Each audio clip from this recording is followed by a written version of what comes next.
Hola a todos, soy Andrés Felipe Flores y bienvenidos a un nuevo capítulo de Al día con las guías en tutorías medicina interna.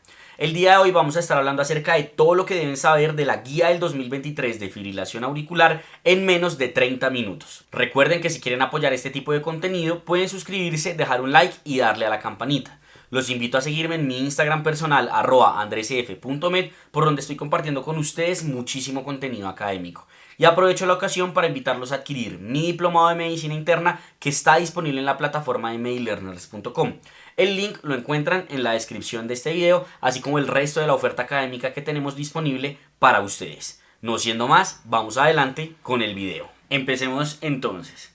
Si hablamos de fisiopatología de fibrilación auricular, tenemos que saber, creería yo, que dos cosas grandes. Lo primero es que hay un iniciador de la enfermedad, que es básicamente focos ectópicos que se deben a aumento en la automaticidad, alteraciones en la despolarización y aumento en el calcio intracelular.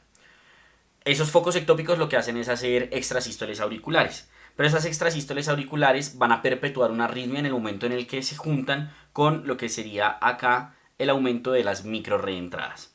Y dependiendo de qué tantas microrreentradas hayas, qué tanta remodelación estructural vaya viendo con el, digamos, como el pasar de la fibrilación auricular, vamos a pasar de episodios paroxísticos a permanentes.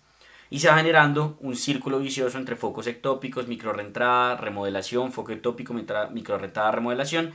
Y por eso queda este ciclo acá que dice que la fibrilación auricular desencadena fibrilación auricular. Son muchísimos los factores de riesgo descritos: edad, tabaquismo, alcohol, obesidad, sedentarismo, comorbilidades, la raza blanca, alteraciones electrocardiográficas e imaginológicas, biomarcadores elevados y otros como mayor educación y salario en los ancianos y genética, que serían importantes. Cuando yo hablo de fibrilación auricular, sí o sí tengo que conocer la clasificación temporal. Y se divide en primera vez diagnosticada, cuando es la primera vez que la identifico; paroxística, cuando dura menos de 7 días; persistente, cuando dura de 7 días a 12 meses; persistente de larga duración, cuando dura más de 12 meses; y permanente, que realmente no depende de un tiempo, sino que depende de que el paciente y el médico dicen: ¿sabe qué? Usted va a vivir con fibrilación auricular, lo vamos a asumir y vamos a hacer todo para evitar que eso tenga algún impacto en su vida. Pero no vamos a perseguir más una estrategia de control de ritmo, de buscar que usted esté en sinusal. Existe una duda entre diferencias entre FA subclínica y el ARRE, que son esos episodios de alta frecuencia auricular, pero básicamente es cuando no tiene una fibrilación auricular, que no tiene muchos síntomas y que hacen unos episodios cortos, en general menores de 48 horas, del episodio de FA. ¿Qué es importante en la evaluación diagnóstica? Yo sí o sí tengo que confirmar el diagnóstico. ¿Y cómo lo voy a confirmar? Tengo que evidenciar o en un electrocardiograma de 12 derivaciones que en los 10 segundos haya fibrilación auricular, o si estoy en un monitoreo, que hayan más de 30 segundos sostenidos de fibrilación auricular. Si cumplo alguno de esos dos criterios, mi paciente tiene fibrilación auricular. Como la fibrilación auricular en muchos escenarios es casi que asintomática hasta que genera complicaciones, una ACV, falla cardíaca, se ha hablado de la tamización como estrategia, pero realmente no hay beneficio hasta el momento en términos de costo-efectividad de implementar estrategias de tamización. Cuando uno diagnostica la fibrilación auricular, le toma a todos los pacientes hemograma, panel metabólico y, muy importante, función tiroidea. Y también a todos le va a tomar un ecocardiograma. Porque en el ecocardiograma usted va a evaluar si tiene valvulopatías que le cambien el manejo, si tiene deterioro de la FEBI que también le cambie el manejo, si tiene alteración en cámaras cardíacas que le predice mayor riesgo de stroke, mayor riesgo de recurrencia, o si hay alguna otra alteración que pueda impactar en lo que usted está pensando hacer con ese paciente. Y usted puede considerar utilizar dispositivos de monitoreo si tiene sospechas de recurrencia, si quiere evaluar la respuesta a su intervención, pero esto sí no es necesario implementarlo en todos los pacientes. ¿Listo? Cuando uno la diagnostica, entonces tiene que hacer un manejo. Y en el manejo se basa en SOS para esta guía, que es evaluar el riesgo de stroke, optimizar todos los factores de riesgo modificables y hacer un manejo sintomático. Los factores de riesgo modificables son todos estos que están acá: manejo adecuado de falla cardíaca, ejercicio, hipertensión, de diabetes, cesación de tabaquismo, obesidad, cesación de alcohol y adecuado patrón de sueño. Y no hay un claro beneficio demostrado de que estos pacientes sean manejados en clínicas de FA. Entonces vamos a adentrarnos en estos dos puntos, que es el stroke y el manejo de síntomas. En cuanto al riesgo de stroke, uno tiene que evaluar el riesgo trombótico y el riesgo de sangrado. Y para el riesgo trombótico definitivamente lo que debemos utilizar es el CHADS-VASc. Lo que busca en teoría el CHADS-VASc es categorizar a los pacientes en aquellos con bajo, alto e intermedio el riesgo de ACV. Sin embargo, su capacidad de hacer esta no es muy buena, sobre todo en los intermedios. ¿Listo? Se han creado por eso nuevos scores, pero todavía les falta validación para uno poder recomendarlos y el CHA2DS sigue siendo el ideal. Pero en general va a ser muy bueno. Si tiene muy bajo riesgo mi paciente, ya sé que no tiene riesgo. Si tiene muy alto riesgo, ya sé que lo tiene. Pero si está en un riesgo intermedio, debo evaluar otros factores de riesgo. ¿Listo? ¿Cuáles? Enfermedad renal crónica, que el paciente tenga una FA permanente, que basalmente tenga una frecuencia cardíaca más alta, que tenga remodelación estructural cardíaca, etc. Y el riesgo de sangrado, los scores hasta ahora, ninguno ha tenido un buen rendimiento estadístico. El más conocido, que seguramente muchos han escuchado, es el Hasbled, pero realmente ninguno tiene un poder de discriminación suficiente para ser utilizados. ¿Para qué nos pueden servir? Para identificar factores de riesgo modificables de sangrado. Que es hipertenso, le manejo la hipertensión. Y así sucesivamente. Pero nunca jamás en la vida voy a contraindicar una anticoagulación por un score de riesgo de sangrado. Yo calculo entonces mi riesgo de stroke y voy a determinar si mi paciente tiene un riesgo alto, que va a ser un score de 3 o más, o un score de 2 o más en hombres y en mujeres, o un riesgo intermedio que sería 2 en mujeres o 1 en hombres. Todos los pacientes con riesgo alto se anticoagulan. Y con riesgo intermedio en general, mi pregunta es, ¿por qué no lo anticoagularía? ¿Será que tiene mucho riesgo de sangrado o algo? Y ahí evalúo esos factores de riesgo adicionales. Si yo decido que voy a anticoagular a mi paciente, la elección van a ser los DOACs, porque son superiores o no inferiores en embolismo y en general son superiores en sangrado intracraneal. Lo ideal es que yo utilice las dosis estudiadas en estudios pivotales, no me ponga a inventar dosis ahí porque el paciente tiene riesgo de sangrado. Y la única razón de realmente no usarlos, por lo menos de entrada con esos paraclínicos iniciales, es que mi paciente tenga lo que previamente se conocía como FA valvular.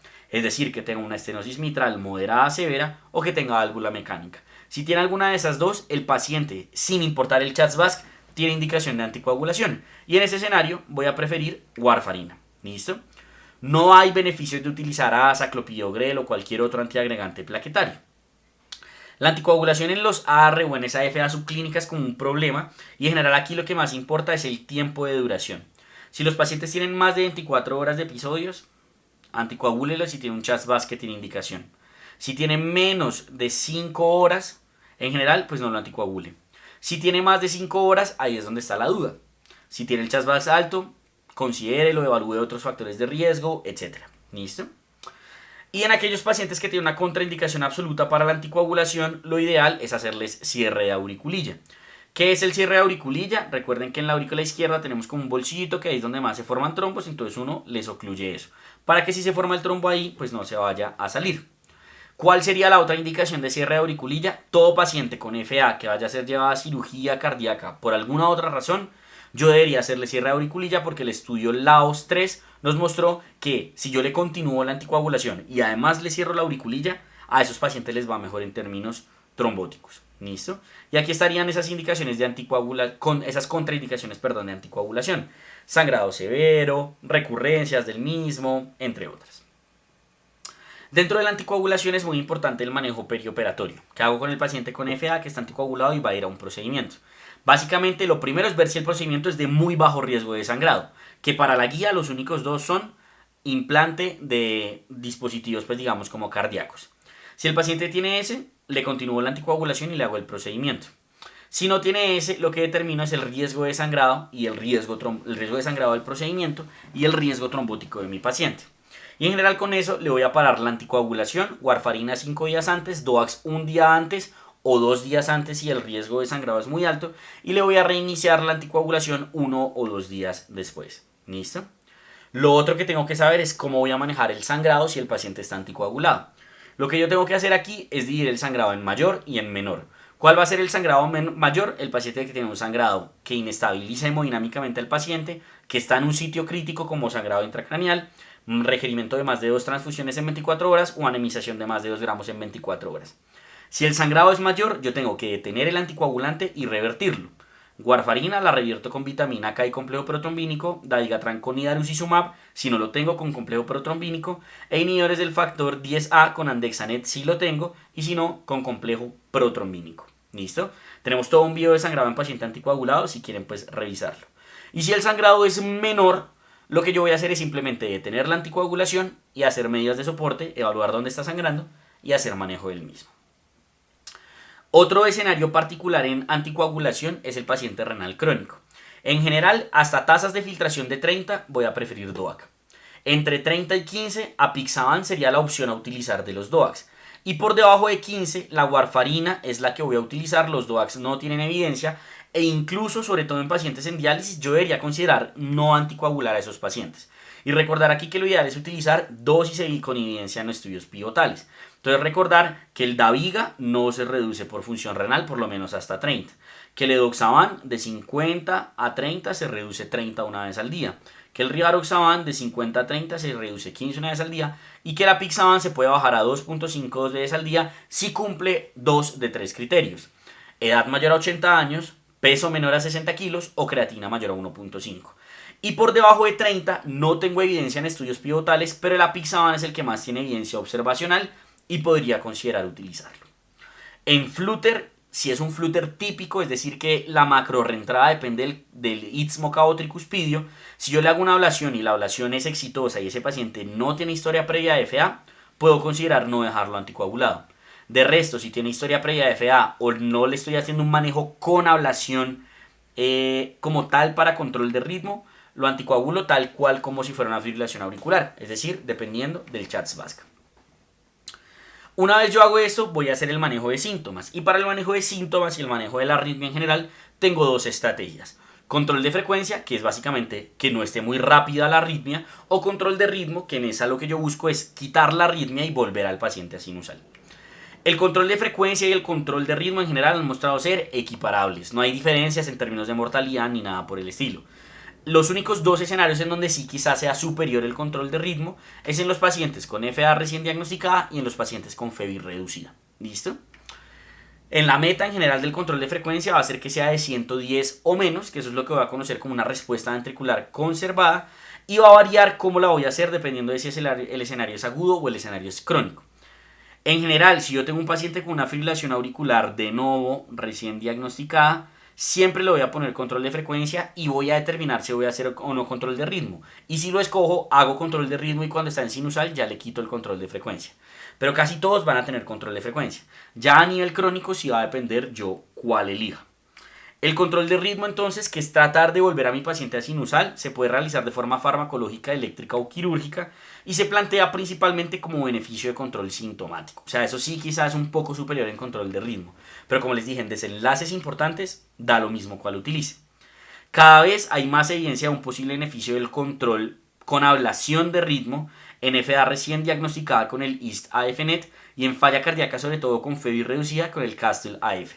Entonces en estos pacientes que tienen menos de un año de diagnóstico o en los pacientes con FEBI reducida, yo debería considerar como primera línea de manejo hacer una ablación por catéter. ¿Listo? Pero hay ciertos factores que me dicen a mí, oiga, quizá el control de ritmo no es la respuesta. Y ahí depende entonces con esos factores yo voy a ver qué escojo. Por ejemplo, primero elección del paciente, si él prefiere control de frecuencia, pues de frecuencia. ¿Listo? La edad, entre más joven, mejor control de ritmo. ¿Qué tanto lleva FA? Entre más lleve FA, mejor control de frecuencia. ¿Qué tanto son los síntomas? Entre más sintomático, control de ritmo. ¿Qué tan fácil fue controlar la frecuencia en ese paciente? Si fue difícil de controlar, mejor hágale control de ritmo, ¿cierto? El tamaño auricular, si es muy grande, mejor hágale control de frecuencia. Si la disfunción ventricular es muy severa, mejor hágale control de ritmo.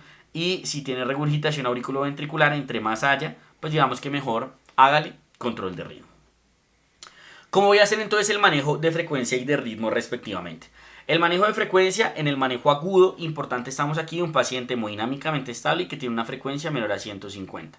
Pacientes con frecuencia mayor a 150 o inestables entran a algoritmo de ACLS, que eso pues no es parte del manejo de esta guía. ¿Listo? Este es el paciente que me llega con palpitaciones, le hago un electro, tiene una FA y está en 130 de cardíaca. Entonces, está estable hemodinámicamente, miro si tiene falla descompensada. Si no tiene falla descompensada, la primera línea va a ser beta bloqueadores o calcioantagonistas. La segunda línea digoxina y la tercera amiodarona.